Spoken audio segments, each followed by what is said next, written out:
কাতার প্রবাসী ভাই ও বোনেরা আসসালামু আলাইকুম। আশা করি সকলে ভালো আছেন।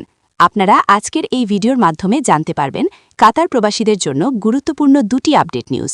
তাই আপনারা অবশ্যই ভিডিওটির সম্পূর্ণ দেখে বিস্তারিত তথ্যগুলো জেনে নেবেন। ইরানের সঙ্গে সংঘাতের কারণে দীর্ঘদিন আকাশপথ সীমিত রাখার পর অবশেষে কাতার নতুন সিদ্ধান্ত নিয়েছে।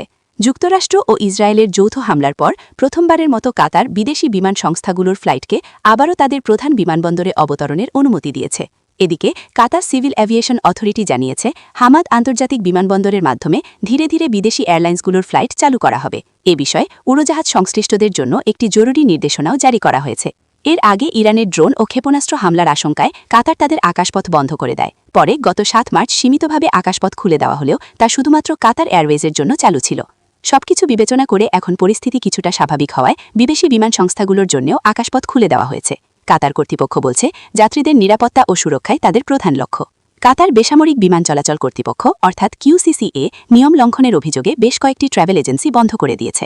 সম্প্রতি একটি পরিদর্শন অভিযানে ট্রাভেল ও এয়ার কার্গো এজেন্সিগুলোর কার্যক্রম পরীক্ষা করা হয়। সেখানে দেখা যায় কিছু প্রতিষ্ঠান সরকারি নিয়ম, লাইসেন্স শর্ত এবং পরিচালন বিধি ঠিকমতো মানছে না। এর পরিপ্রেক্ষিতে কর্তৃপক্ষ কিছু এজেন্সির বিরুদ্ধে জরিমানা, সংশোধনমূলক ব্যবস্থা এবং গুরুতর অনিয়মের কারণে কয়েকটি এজেন্সি সম্পূর্ণ বন্ধ করে দেয়। এমনকি সরকারি রেকর্ড থেকেও তাদের নাম মুছে ফেলা হয়েছে। QCCA জানিয়েছে এসব পদক্ষেপ আইনের আওতায় নেওয়া হয়েছে যাতে বিমান পরিবহন খাতে স্বচ্ছতা বজায় থাকে এবং যাত্রীদের স্বার্থ সুরক্ষিত থাকে। কর্তৃপক্ষ সব ট্রাভেল ও কার্গো এজেন্সিকে সতর্ক করে বলেছে নিয়ম মেনে চলুন, না হলে কঠোর ব্যবস্থা নেওয়া হবে। আরও জানানো হয়েছে ভবিষ্যতেও নিয়মিত এবং হঠাৎ পরিদর্শন অভিযান চলবে। তাই কাতারে যারা টিকিট বা ট্রাভেল সার্ভিস নিতে চান অবশ্যই অনুমোদিত ও বৈধ এজেন্সি যাচাই করে লেনদেন করবেন। এ ধরনের গুরুত্বপূর্ণ কাতার আপডেট পেতে চ্যানেলটি সাবস্ক্রাইব করতে ভুলবেন না। ধন্যবাদ।